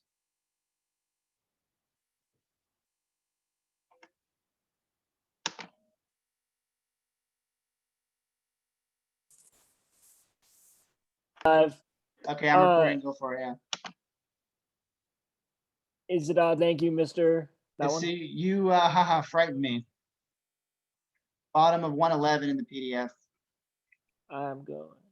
You frightened me. I was just, cleaning up the place, haha. Over the shoulder of stranger on Martin. All we see is a dark suit and longish red-gray hair. The way Martin looks up at him, we know he's hiding true terror of this mysterious stranger. Nice to see you again, Mr. Voorhees. Haven't seen you in Crystal or Forest Green in quite some time. There's only a deathly silence from the nefarious man. Hey, I've been talking real good care of your wife and son's graves. Go look. You'll be real pleased. Martin forces a grin to cover his fear. Angle on Mr. Voorhees' hand. He reaches into his back pants pocket and withdraws a small wad of money. The gnarled hand gives it to Martin. Martin obsequiously accepts his payment. He practically genuflects before him. Thank you, Mr. Voorhees. Thank you. I'll leave you in private like you like. Okay, or bye. Thank you. He takes his earning and dashes away, probably to the liquor store. Angle on the lawn. Mr. Voorhees' black shoes head toward us and stop. Slowly, we tilt up towards his face. Just as we reach his chest, angle over his shoulder on two graves, we recognize them from before. Closer on the graves. Of course, they're his wife's and son Jason's. Wider angle from behind him. He stands menacingly over his family's resting place. Does he sense something is wrong here? Extreme close-up of his eyes. They stare down at his son's grave. These eyes are truly evil. Cold, dark, demonic. Then the worst happens. They slowly look up at us. They seem to accuse us of knowing the true whereabouts of his son, and he won't stop glaring at us. Dissolved to exterior Lake Forest Green day. We glide tranquilly over the blue water towards the middle of the lake. Dissolved to slowly moving down the water. It seems we're about to descend into it. Jason emerges at us. We pull back a bit. No, it's only his infamous mask. Freed from its wicked owner, it floats peacefully along Old Crystal Lake for now. The end. Hooray! He's definitely dead, guys. No more sequels. He's in the lake. 6, 7, 8, 9, 10, 11, 12.